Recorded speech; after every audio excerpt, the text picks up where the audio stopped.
All right, I want to make a couple more comments on this whole insurance thing. There were some things that we did not talk about, some points that we left out. It wasn't intended to be a real exhaustive study, but there were a lot of questions brought up, so I'm going to be answering some of those questions, some of the objections that were raised, because it is an important subject. A lot of people say, oh, it's not that important. Oh, it's very important. I'm going to talk about this, but let's start out here in Ecclesiastes chapter 7 and verse 9. The Bible says, be not hasty in thy spirit to be angry, for anger resteth in the bosom of fools. Okay? Now, I'm not calling you all a bunch of fools or anything else, so don't get excited. You're probably already pausing the video so you can type nasty comments. You know, I think a lot of you were very hasty in the way that you responded to that study. I can guarantee you by a lot of the comments I saw, there was not much prayer being done on a lot of your parts, those of you who are for insurance. Pray about these things. You know, we were not making the video to say that you're not saved if you have insurance. I think there's a lot of Christians that are saved and they have insurance. That doesn't mean that insurance is right. Okay? A lot of people are doing things, a lot of saved people do a lot of things that are sinful and wrong. And I do believe that insurance is a sin. It's not a sin that will keep you from salvation, let me say that. And let me clarify another thing that was brought up in some of the comments, and that is that our stands against people in the military, our stand against people that go to Bible buildings. Well, we're talking about unrepentant people, all right? People that work for the government that are continually put through diversity training and through all the other stuff, and they can't say anything about sodomites, and they're forced, their speech is censored. Working for the federal government, you know, the Holy Spirit's going to get you out of that situation eventually. But that's why we say you have people that, you know, we knew of a situation when we were in Gasland. There was some people that we had acquaintance, you know, they were acquaintances, and this guy was like a high-ranking military official, and he's a Christian, you know, a friend of the people that we knew. And it's just kind of like, okay, you know, high-ranking military official, been in there for years and years and years, no desire to get out of it, kind of a thing, but he's a saved Bible believer. Sure, you know, when you're enforcing things like don't ask, don't tell, and all the other ungodly laws that have been passed in the military. Now, you know, I certainly believe that there are people in the military that get saved and they see the corruption, they go, whoa, I'm out of here. You know, that's fine. There are people in the Bible building system that are saved and they see the corruption there and they leave. But we're talking about people that just stay in it and stay in it and stay in it, make excuses for it and everything else, and there's no conviction. They put up with a lot of corruption. That's what we question. And again, we're not saying we question your salvation and we're condemning you, we're saying anathema and you're all damned to hell because you disagree with us or something like that. That isn't it at all. Okay? When we say people, we question their salvation, we say, here's how to get saved. All right? And it's faith in Jesus Christ. It's a true relationship with Jesus Christ. And a lot of people don't ever come to that because they aren't broken when they come for salvation. There's a whole bunch of baggage that they're just not willing to let go of. You know, they're just like, I'm not going to give up this wicked lifestyle that I have. I'm just going to say I'll hold on to, you know, I'll be a sodomite Christian. You can't do that. You cannot do that. When you go into salvation, you might not understand everything that you have to give up or whatever else. Sure. But you say, you come to the Lord, you're broken, and you say, whatever you tell me to do, I'm going to try to do it to the best of my ability. You know, there's a new life there. All right? So, that's, you know, again, I need to clarify these things. But I saw a lot of you people, you know, there were people in the comments saying, you know, I watched just a couple minutes and I get the gist of it. No. Watch the whole study. Again, it'd be kind of like you go into a courtroom and the judge up there and you know, the court case gets started and two witnesses come forward and the judge all of a sudden just grabs his gavel and goes, guilty, boom. So, Your Honor, we didn't present all of our facts yet. We didn't present all of our witnesses yet. I don't care. I've made my judgment. Would that be a just courtroom? And yet that's exactly how a lot of you treated my wife and myself. I don't appreciate that. When I start getting people calling me a false prophet and calling me this and calling me that and I'm work salvationist and all this other nonsense, when I start getting that kind of treatment, it ticks me off. All right? It makes me angry. And it makes me realize you're being hasty. Pray about these things. All right? Again, let me tell you another little story about myself here. And we're going to be looking at a lot of different facts and things here to back up what we said in our insurance study. Years and years ago, when I first got saved and the Lord started to really do things with me, and I started to study the Bible and everything, I got this thought, and as I was going through the process of sanctification, the Lord was, changing me and changing my attitudes. I was still listening to, Christian rock at the time. And I got on Terry Watkins' website, Dial the Truth Ministries, av1611.org, I think it is. And I got on there, and he had articles on against Christian rock. And I was mad.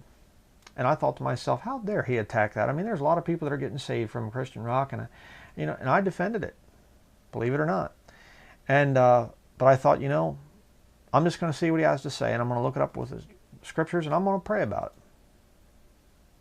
And the Lord convicted me, and I burned all of my satanic, CCM music. And I had, probably thousands of dollars worth of it. I mean, I had a lot of it, and the Lord's done that time and time again. That's the process of sanctification.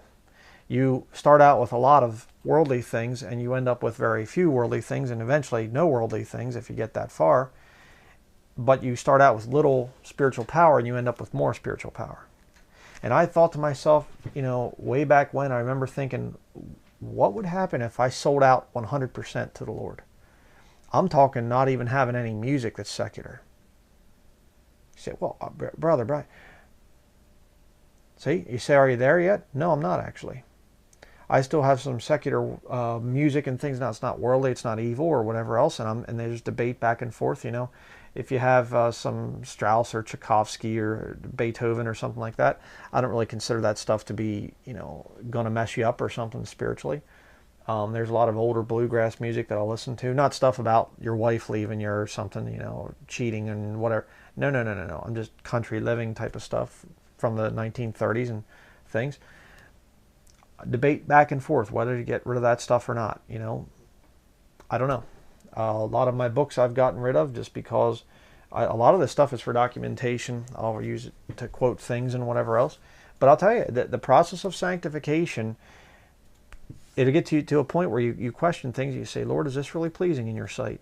And it might take you years to do this. It took me many years, to go through the things that I've gone through. My wife as well. We have regular discussions. Should we keep this? What do you think? There's continuous things that the Lord convicts us, and we say, okay, is this right? Is this wrong? And we get rid of it. And we aren't, when we come out and we make a video, we're not making it a salvation thing. You're not saved if you, don't give up, high fructose corn syrup items or something. No. It's about, this stuff is harming you, okay? Insurance is harming you. All right, insurance is definitely wrong. And I don't care what you say. There's just no basis for it in Scripture. I mean, show me anywhere in Scripture where we are supposed to have lost people ensuring our safety. It's not in there. And I didn't see anybody trying to debunk the whole thing of surety, which is what the Scriptures are condemning. The Bible says that he that hateth suretyship is sure. I mean, it's right there. But I'm just going to show you a couple little things here, and other reasons why I'm against insurance, why my wife and I are both against insurance. Okay, one of the big reasons, and I saw a brother brought this up, is that insurance is a huge money-making scam. Very, very big money-making scam. Let me show you an article here on the, make sure I have it on. Yep, it's on my overhead camera. Top 10 insurance companies by the metrics. Investopedia.com. Let me zoom in here a little bit so we can get a better view of this.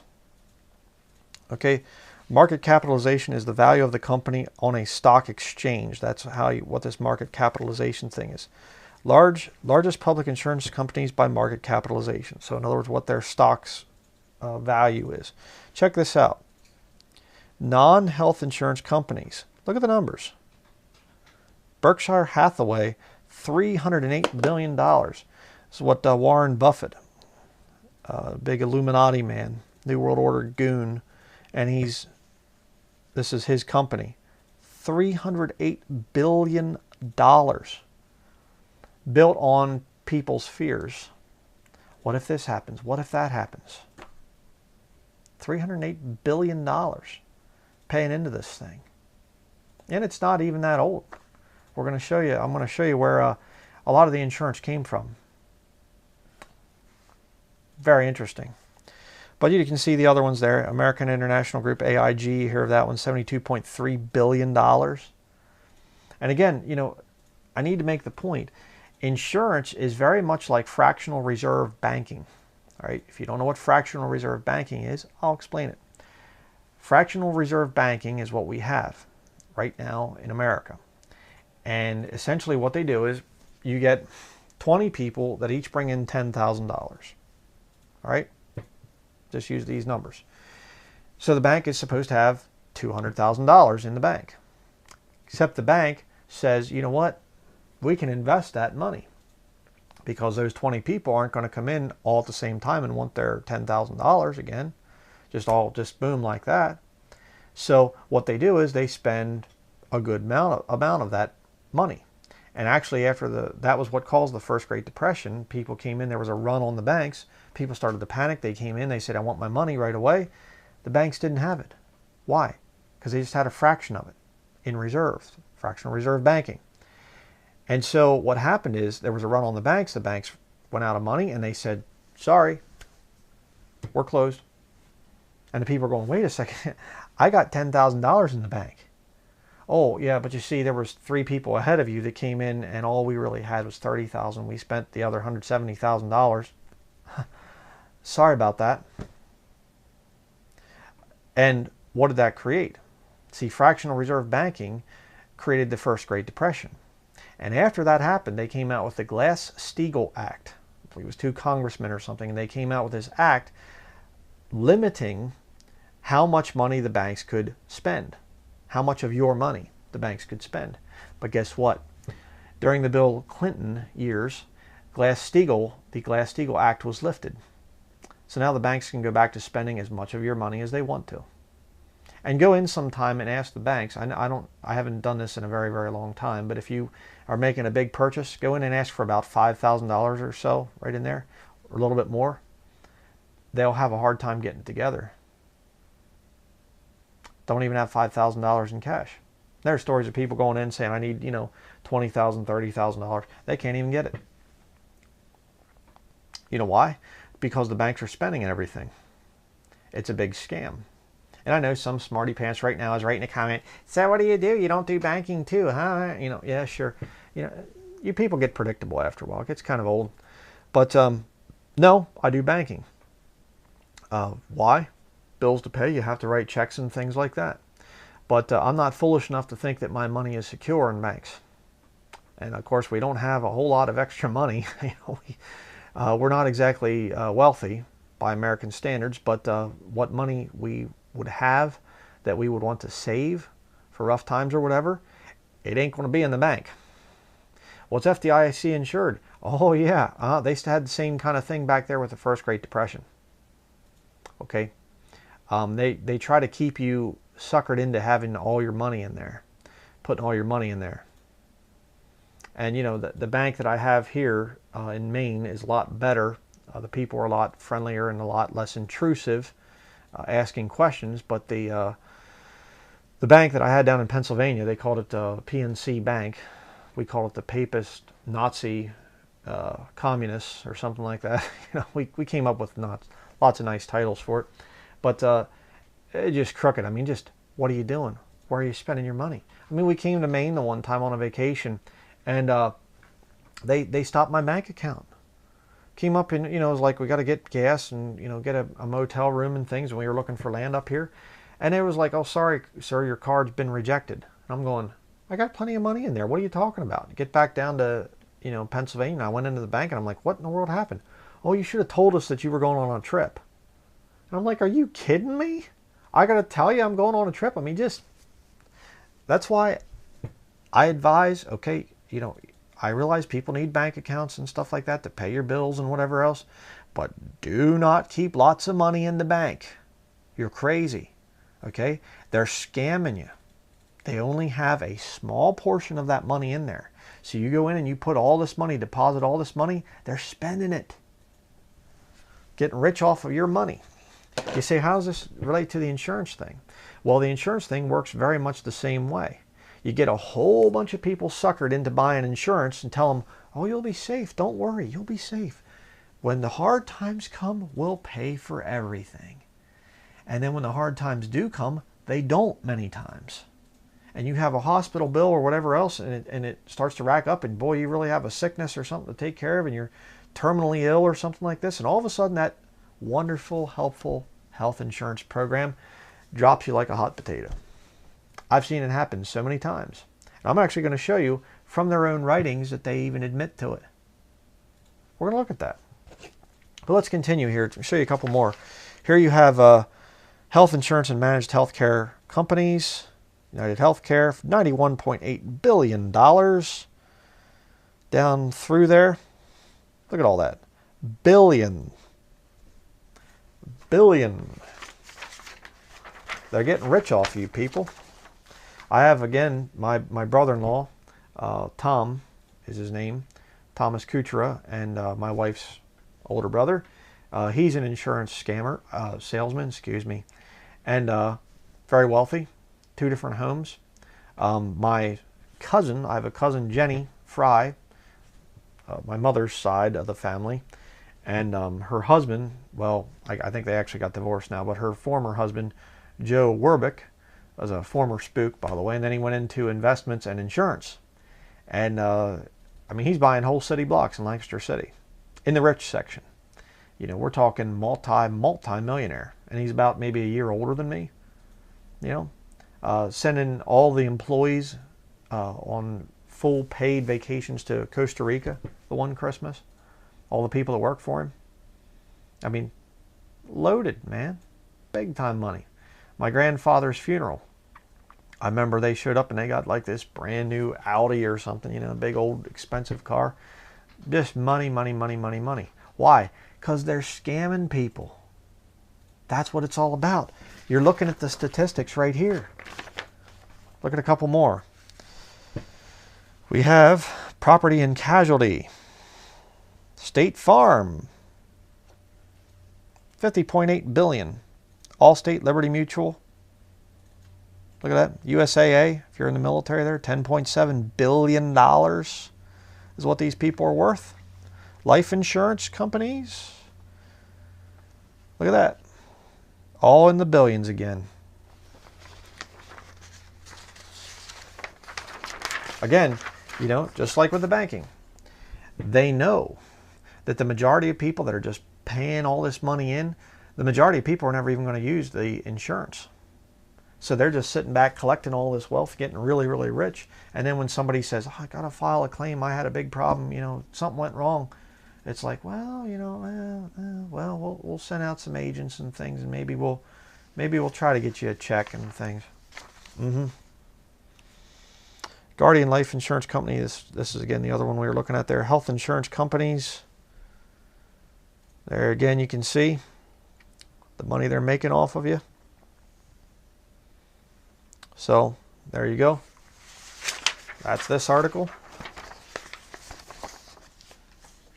They have your best interests at heart.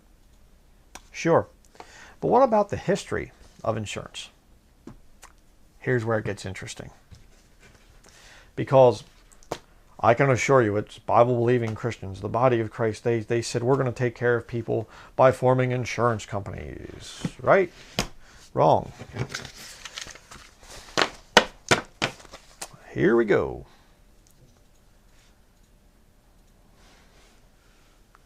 You people out there that are hasty and answer matters before you hear it, get ready to start typing your nasty comments, because you're going to get some attitude flare-ups here, I'm sure.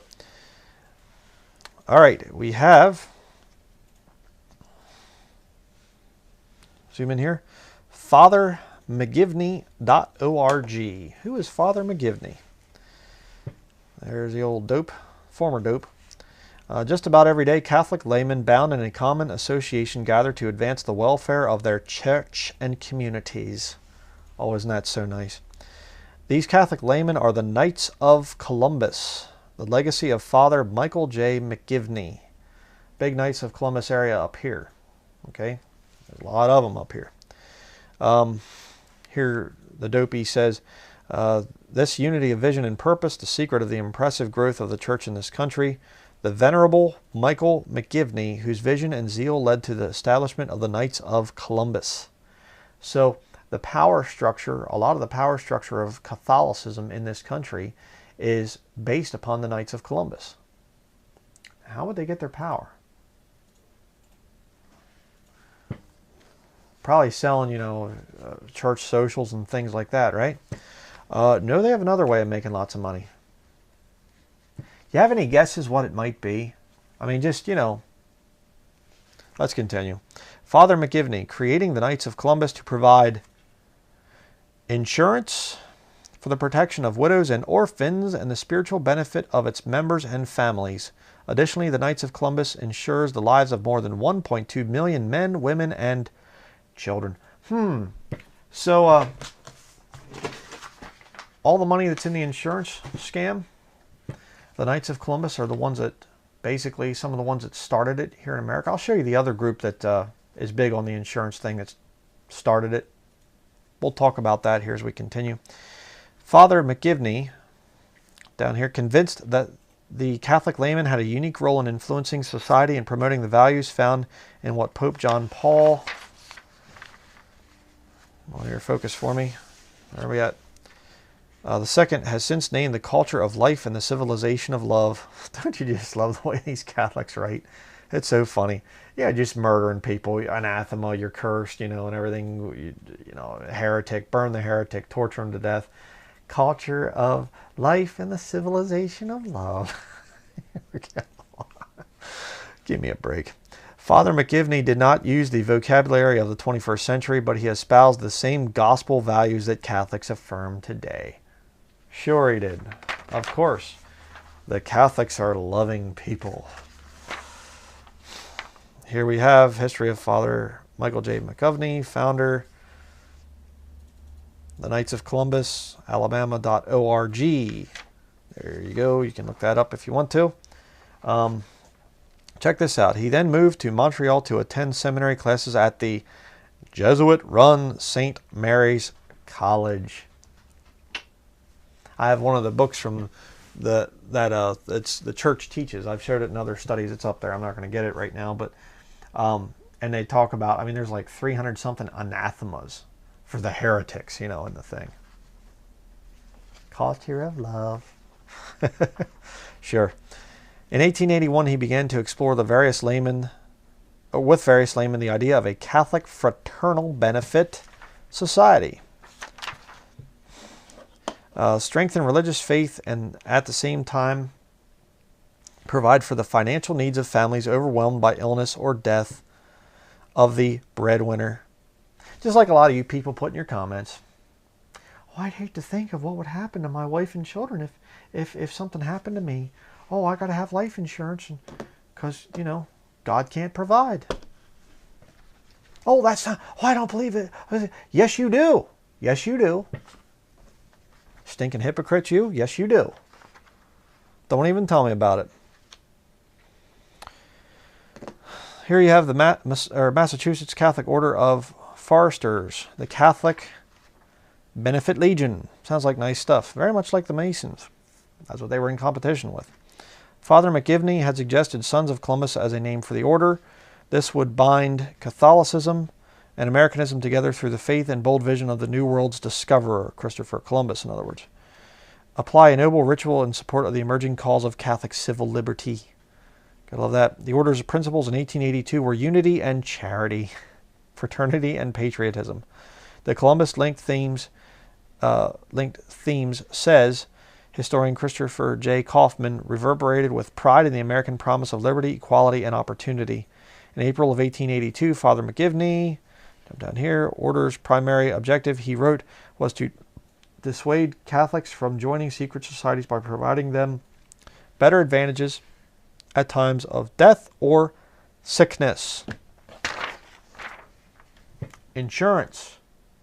That's what they made. That's how they became the most powerful Catholic society in America, according to Pope Benedict. Later, from 1901 to 1939, his younger brothers, I think it's a French, Monsignors or something like that, Patrick and John J. McGivney, served the order as supreme chaplains. You gotta love these titles these knuckleheads give themselves. Most worshipful master, supreme chaplain. Oh, shut up. You know, get down on your knees and repent, you dirty sinner, before you end up in hell burning forever. I mean, the founder of the Knights of Columbus, talking about that. From the moment he launched it, the organization fortified Catholics in their faith, offered them ways to greater financial security in a sometimes hostile world, and strengthened them in self-esteem. Yeah. The Knights of Columbus today combines Catholic fraternalism and one of the most successful American insurance enterprises. Oh boy. The four towers of the international headquarters symbolize the order's worldwide commitment to charity, unity, fraternity, and patriotism. The board of directors in 1988, they have a room named for the Knights of Columbus within the ancient St. Peter's Basilica in Rome. Father McGivney's polished granite sarcophagus, a shrine for pilgrim knights where the order began. Yeah, the pagans always like to, worship their dead heroes. Show you a couple more things here quick. Here we have Knights of Columbus. That does not say KFC, so don't put in your order for chicken there, okay? But here it says, learn about us. Thanks to the efforts of Father Michael J. McGivney, the Connecticut State Legislature of March 29th, 1882 officially chartered the Knights of Columbus as a fraternal benefit society. The Knights was formed to render financial aid to members and their families. Mutual aid and assistance are offered to sick, disabled, and needy members and their families. The order has helped families obtain economic security and stability through its life insurance, annuity, and long-term care programs. Our principles here. Fraternity. The Venerable Michael J. McGivney founded the Knights of Columbus in large part to provide assistance to the widows and children left behind when the family breadwinner died, often prematurely. The order's top-rated insurance program continues to this day, or to do this today, excuse me.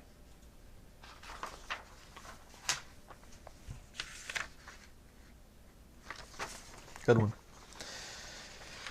KnightsofColumbus.org. Why choose us? The Knights of Columbus is a fraternal benefit society protecting families since 1882.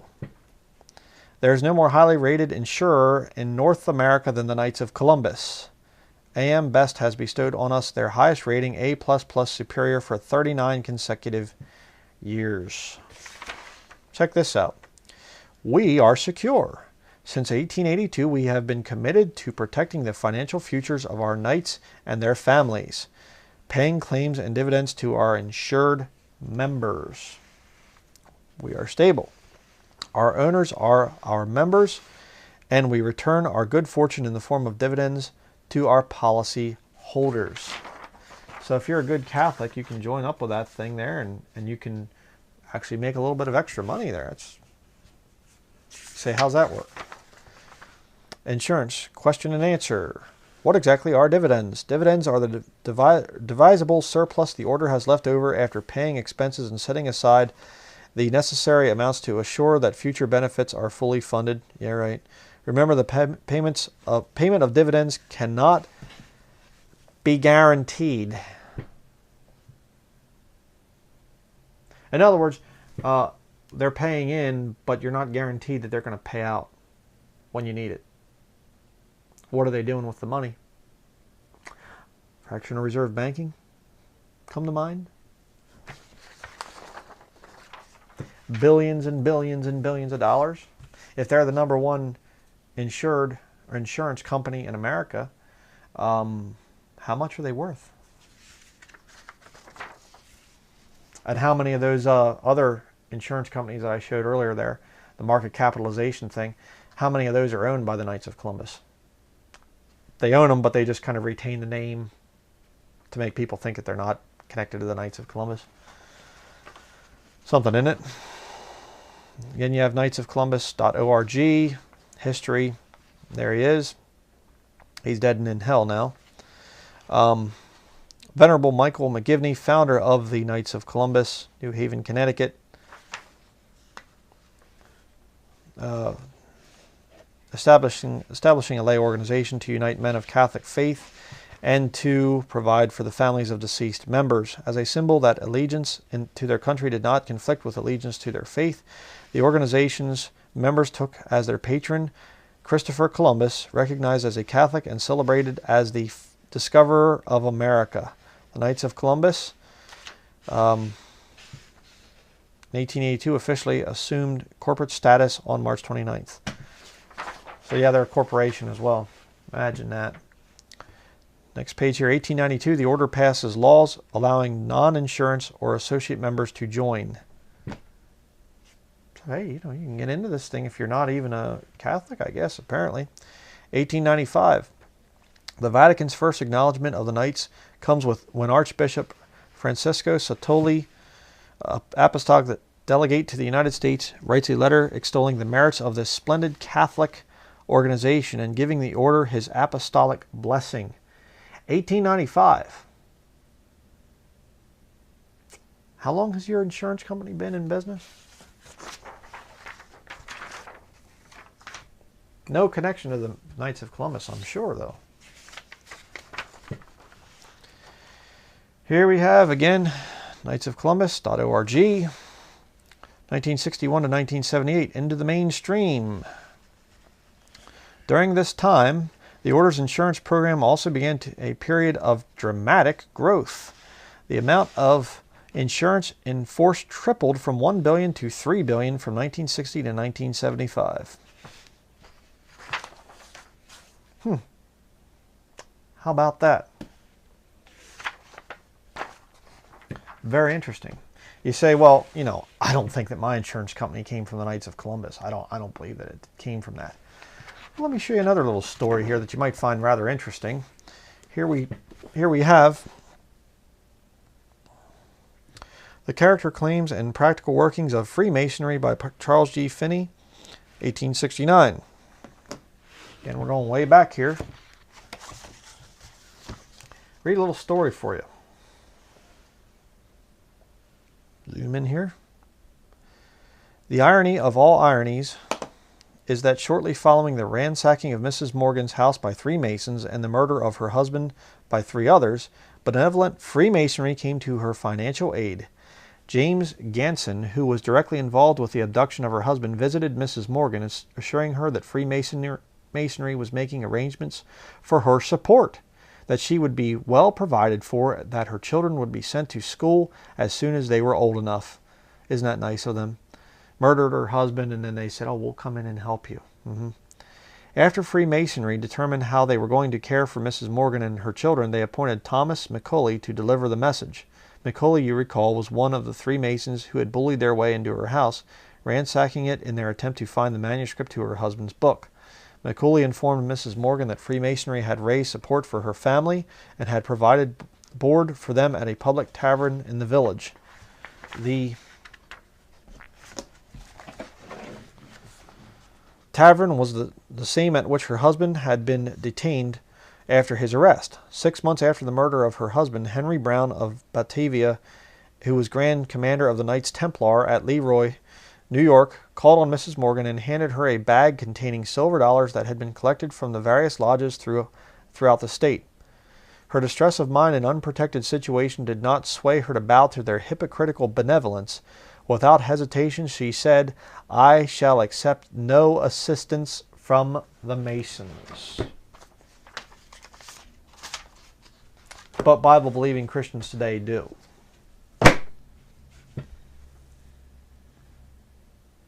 And the Lord's okay with that, huh? Why don't you pray about it? Instead of getting mad and writing a bunch of stupid nonsense down in the comments, why don't you pray about it? See what the Lord would have you to do. And I know a lot of people, they're coming along and they're going, hey, it's food for thought. I never really thought of these arguments before and things. I'm not telling you have to convert just because I said to. Good night. The authority is the Bible. Pray about it. Pray about it. Ask the Lord, do I really want to have my insurance, myself taken care of by Masons and Knights of Columbus? And I guarantee you, there's nobody in that list that I showed you earlier, the market capitalization.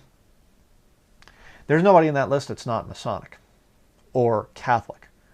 You're not going to get up into those realms. They're going to let you get up there as an independent company and they go, oh, welcome to the big, thing. They'd run you out of business.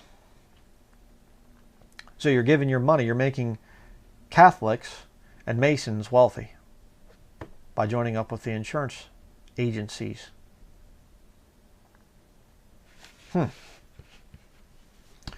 But there's another reason why I'm against insurance. And that is because I used to have it. What? Oh, you're a hypocrite. Oh, well, I had it when I was lost. Okay? And I didn't understand the situation back in those days. But you see, what the insurance did for me was it encouraged me to live an unhealthy lifestyle.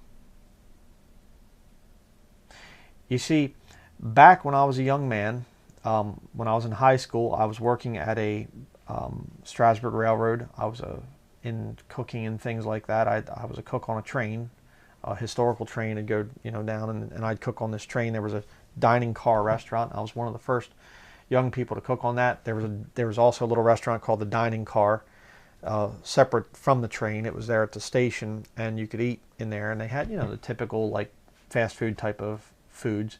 And I cooked there. I started out as a bus boy, then I moved to the cash registers, then I went back and I started to cook, and then they put me on the train and everything else, and so I worked there I think 5 years, on and off through my high school years.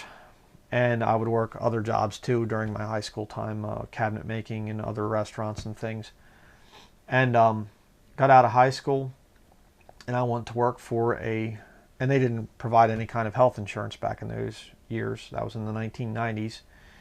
And I got out of high school, and it was like the big drive, get a good job that has good health care. You got to get health care, health coverage and all this stuff. You got to have a good insurance program. That's worth more than, high hourly rate. So I went out and I worked at a place called Susquehanna Sante Boat Works in Willow Street. And I think that they've gone belly up since then, but the management there was just terrible. But anyways, I went to work there, and at the time I was into extreme sports. I was like Mr. Motorcycle, fast motorcycle guy, ATVs, dirt bikes, fast cars, fast trucks, whatever else, anything with speed, adrenaline junkie, kind of deal. And I lived very, very dangerously. And I drank, I think, about a case of Dr. Pepper every week there. I was drinking a gallon at a time, just about every day or every other day, a gallon of iced tea, Turkey Hill iced tea down there. Really, really bad stuff. I mean, just like corn syrup with a hint of tea, it's bad. And I just unhealthy. I mean, this factory I worked in, it was lined with asbestos. I mean, we were using all these toxic chemicals. I ended up, my appendix burst because it was just so toxic in there. I mean, it was a bad situation. And my appendix burst, and I went to the hospital. And I was, I got health insurance and all this other stuff. And, you say, well, why did you, so then the insurance was there for you. Well, the insurance was there for me because, you see, I could have cared less how I was living. Now that I don't have insurance, and I ended up leaving there about 1996. I left there about 2 years after working there, 96, 97, right in there. And I haven't had health insurance since then. And what has happened is it has forced me to live a more careful life. You see, back when I had my health insurance, I just kind of was like, I'm like a machine, basically. I can put whatever chemicals into my body I want. I can drive or ride motorcycles as fast as I want. And I did 175 miles an hour the one time on my street bike It was a Ninja ZX11, which was the fastest thing out there in the 1990s before the Suzuki Hayabusa came out, but another story.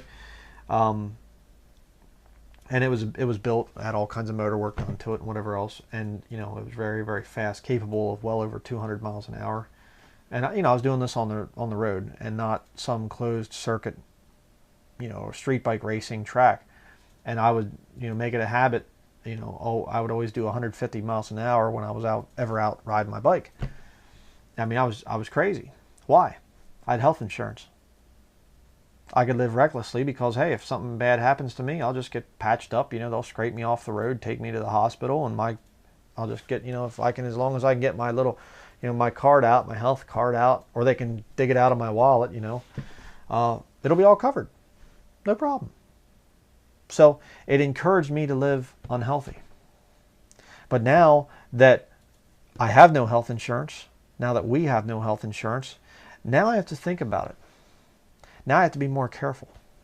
You see, and I mentioned the same thing about the thing of vehicle insurance. People say you have to have car insurance. I understand that. But you don't have to have full coverage. You see?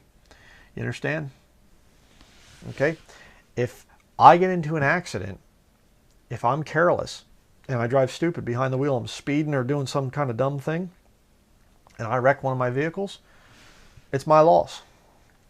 But if you have full coverage insurance, well, hey, it can be covered if of course they pay out. So see, the philosophy's all wrong. It's totally wrong. When you have no health insurance, you have to force yourself to say, okay, I need to take care of myself. It's not about, you just kind of live and you're sick all the time and you just kind of wander through life and you're just sickly in it. No. I live healthier now. After wrecking my life, after wrecking my health for years, mostly through the years of me being in my 20s, even after I was, left and I didn't have health insurance, I still wasn't living very carefully because I didn't understand a lot of healthy living things. But now, since I've been saved, since the Lord's brought me into ministry, since the Lord brought my wife into my life, we're, constantly, watching what we eat and everything else. Why? There's no insurance there. But we have assurance that the Lord's going to take care of us. And the Lord does. I mean, the Lord protects us. He's protected us so many times, it's amazing. We truly get to see His miraculous power in our lives. But when you have insurance, the Lord's pushed out. And again, how dare you say such things? I experienced it. Don't even tell me about it. I mean, and something else that's also pretty bad about this whole thing? Not only when you are putting your money into these multi-billion-dollar Catholic and Masonic organizations, when you're putting billions, well, not you, but, when you're putting money into it and they're amassing billions of dollars in wealth, you know what else you're doing? You are also providing the funding for other people to live unhealthy. You might live totally healthy and never even use your insurance policy, but the fact is, you are perpetuating a system that is causing other people to live unhealthy. They're paying for it. Do you ever think of that? And again, you say, well, what would we do? What would we do without health insurance? Well, when I was in Honduras years ago, they didn't have health insurance down there. People were too poor for it. So hospitals worked on a cash basis. And the missionaries that we were staying with down there, they actually went to, I think it was Tegucigalpa, the city down there. San Pedro Sula is the main city, but then there was Tegucigalpa was where they were stationed at. And the wife had to have it was fairly major surgery. It was like a hysterectomy or something. $400. And it was a nice hospital. They took us to the thing, showed us it and stuff. It was a very, very nice hospital. Very modern and everything else. $400. This would have been, probably late 1990s. Probably about 98, 99, somewhere in there. $400. And again, you go into the hospital. I remember when I went in and they had my appendectomy thing. I remember it was like ridiculous. They'd come in and they'd say, "Are you in pain?" And I'd be like, I was like half out of it, and I'm like, "Yeah." And they'd give me morphine. I didn't even know what it was at the time. And I'll say more about morphine some other time. It's bad stuff. But they give me this morphine thing, and I remember I got the health insurance bill thing at the end, and what they pay for it, $7,500 for those shots.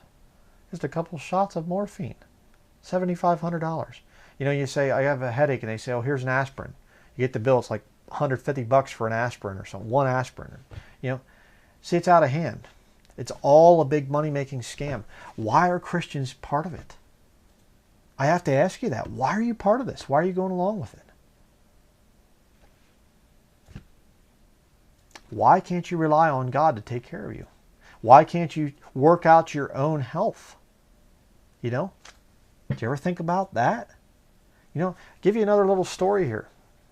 If you are familiar with this ministry, you know that I struggle majorly with headaches. And I'm talking bad headaches. Migraine, the worst. I mean, I get sick. I'm half delirious when I get a headache and things like that. Now, what would happen if I had health insurance? I'd go to the doctor. Doctor, I got a really bad headache. He'd say, well, let me check your blood pressure. Oh, it's a little bit elevated. And I do check my own blood pressure. I have the equipment to do that. I monitor my own health.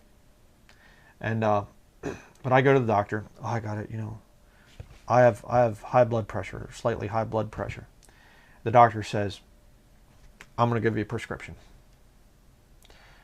I come back in, that's not helping. Well, let me up your prescription. Well, maybe I can give you, and I say, but I feel nauseous now too. Well, I can give you another prescription for that, to bring that nausea down. And away you go. You see? You're being treated like your chemicals. You know why I was having headaches, a lot of my headaches? And, I'm still working on this whole thing, First of all, my body's been detoxing from, almost 30 years of being destroyed through the wrong kind of food. Really bad stuff. Now we have a whole food / raw food diet that we eat. It's just, I'm in better health now than I've ever been, just in a couple short years. And herbal remedies and things like that, I mean, it's amazing. You can literally destroy your health for years and years and years, and you'll see a dramatic improvement when you start to eat right. And of course, prayer is a major thing. Don't want to get ahead of myself here, but prayer is very important. But you'll see this thing of your life changing. And so I've been experimenting with things, and a lot of you have written some really helpful advice, and you say, well, take some baking soda and water, and I've tried that, and it works sometimes if I can catch it early enough. Other times, if the headache goes too far, it doesn't work. Pumpkin seeds, raw pumpkin seeds that are non-salted, also very helpful for headaches. I'm starting now a new thing in my diet of green tea, black tea, and feverfew. Drinking that on a daily basis, and not heated up either. I mean, just like brewed with the sun, I mean, just a little bit of heat from sunlight. And, it'll get nice and dark and everything else too. I'd put a gallon of, in a glass jar, gallon of purified water, and, I go off on all this stuff. But the point is, I'm trying things. It's experimentation. You try this and you try that, and it's like, well, this doesn't work and that doesn't work, and well, let's try this and let's try that. But we had this type of salt that was this Himalayan type of salt, and got it locally here, and that stuff was giving me headaches. Now, see, if I had told a doctor, they'd have said, well, you're high blood pressure, you can't have salt. You have to cut salt completely out of your diet. That wasn't it at all. It was just the wrong kind of salt. So I started to use like a gray type of a sea salt. I'm fine. No headaches. See, what's my point? My point is it's experimentation. You try new things. You have a child that has an earache, you say, okay, first of all, let's pray about this. You get down, you pray, and then you say, all right, let's look into natural health cures for earaches. What might be the problem? Are you eating fast food? Here's a thought. Are you living in sin? I once did. Back as a lost man, I was living in all kinds of sin. Again, different times I had to go to the hospital when I did not have an insurance. Accidents I had, it was a direct result of my sin. I was messing around with different things that I shouldn't have been messing around with, and that sin, God corrected me. You see? I mean, what are the different things there? You start to work those things out. You say, okay, well, I'm not really messing around with sin, and I haven't, we cut out fast food, and we cut out soda, pop, whatever you want to call it there. We cut that out. We cut out this. We cut out that, and we're eating better now and whatever else. That right there is going to improve your health dramatically. But then you start to say, okay, let's do some research. What do you do if you have a hard time sleeping at night? Well, this herb here, that herb there. Let's try this. Let's try that. What about headaches? What about, constant fever? What about digestion problems? What about this? What about that? Research. Research. And you start to get control of your body. You start to get control of your health. You don't need health insurance. Okay? You really don't need health insurance. And again, people, oh, well, but the government forces it. Again, it's a real good thing that Christians are not going to go into the time of Jacob's trouble, because a lot of Christians would take the mark of the beast, because it's going to be government forced. He's going to cause all, both small and great, rich and poor, free and bond, to receive a mark. And there'd be a lot of people, a lot of Christians would be like, well, but I got to provide for my family, and I going to do this and that. I mean, what kind of a legacy are we going to be leaving for people that go into the time of Jacob's trouble? Those saints that go into that time. I remember so-and-so, yeah, I guess they were saved. They went up in this, whatever thing happened, and yeah, they were nice people, and they had insurance policies, and they had this, and they had that, and everything. And, again, the point was raised in the study, and that is, it's a great stumbling block to the lost, and a lot of people got offended by that, and, oh, why would you say a thing like that? Because you're no different than the lost world. Hey, we have faith. I believe by faith that God can protect me as long as my insurance premiums are paid up. What? But let me show you a little New Testament thing here. I did not put this in the other study. The book of Job. What do you do with the book of Job if you believe in insurance policies? No insurance. God totally allows him to be wiped out, completely wiped out. I mean, health failing and, family wiped out and everything else, and God restores it all. What do you do with that? You believe in insurance. You're big, I believe God can use insurance. Why write the book of Job? Let me show you a little New Testament thing here. 2 Corinthians chapter 12, verse 7. And lest I should be exalted above measure through the abundance of the revelations, there was given to me a thorn in the flesh, the messenger of Satan to buffet me, lest I should be exalted above measure. For this thing I besought the insurance company. I besought the Lord thrice, that it might depart from me. And he said unto me, my grace is sufficient for thee, for my strength is made perfect in weakness. Unless you have insurance. Because then you can get rid of weakness. You just go to the hospital anytime you have weakness. Get it worked out. Get your little prescription for the drugs, and then everything gets happy. Right? Most gladly, therefore, will I rather glory in my infirmities, that the power of Christ may rest upon me. Do you want Christ's power? And again, another little thing in the comments, you should be preaching the gospel. You should be preaching the gospel. I find it so ironic that people tell me I should be preaching the gospel, not wasting my time on secondary issues. You're wasting your time posting comments. Isn't that kind of hypocrisy? I mean, come on. But let me just end with the verse here, 2 Timothy chapter 4. A lot of you really prove this scripture to me. 2 Timothy chapter 4, verses 2 through 4 says, preach the word, be instant in season, out of season, reprove, rebuke, exhort with all longsuffering and doctrine. For the time will come when they will not endure sound doctrine, but after their own lusts shall they heap to themselves teachers having itching ears. And they shall turn away their ears from the truth, and shall be turned unto fables. You know what you do as a Bible-believing Christian? Back in the book of Psalms it says, great peace have they which love thy law, and nothing shall offend them.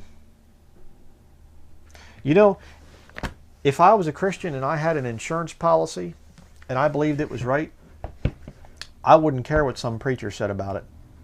I'd just look and I'd say, oh, okay, this study isn't for me. But some of you that got your toes stepped on, a lot of you, you're under conviction.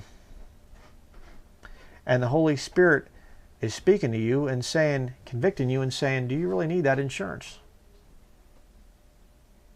You better think about that. You better pray about it. Why don't you do that? Why don't you pray and say, Lord, do you really want me to have this insurance policy? Is this really something that is of you? I showed you the proof. It's been founded by Masons and the Knights of Columbus, Jesuits. I showed you the proof that it's a multi-billion, with a B, billion-dollar industry. It's fake. And by the way, what do you think is going to happen to the insurance companies during the time of Jacob's trouble, when the whole world is falling apart? Are you going to be in good hands with Allstate at that time? And I realize, we're not going to be here. I know that. I know. But all that money that you put into it, is that being a good steward of God's resources that He's given you? Boy, you better think about that. So that's going to be it. Post your comments away. Go ahead, take a good shot. Whatever. But I really do pray that if you're out there and you're really starting to think about this, give it some thought. I'll tell you, it'll change your life when you start to actually realize, hey, you know what? My health is something that I can't rely on some doctor to take care of. I got to start working this stuff out between myself and the Lord. And there are times I'm going to be sick and there isn't going to be a cure. And by the way, we had this other comment from a Marie, which ironically is my mother-in-law's name. And there was no email address, so I don't know who she was, but it was on sermon audio. And she's like, oh, you need to go through the purifying, times of suffering and things, and you're young and in perfect health. Oh, honey, I'm not in perfect health. Neither is my wife, okay? We've gone through some things. We don't talk about a lot of it, but I have a heart condition. I've had all kinds of different health problems. I've been in the hospital before. I'm not in perfect health, okay? I know about pain. So don't tell me, oh, if you had pain, then you'd want health insurance. Nonsense. Absolute total nonsense. So just something to think about, brethren. I'm not trying to condemn people to hell because you have insurance, okay? Don't lie about me, all right? If you don't like this study, go watch something else, all right? Don't feel that you need to put me down in the comments or put my wife down in the comments. Just move on. Move on. Go get something else to watch, all right? So that's going to be it on the whole subject of insurance. I pray that you will pray to the Lord and ask for His guidance. Thank you for watching.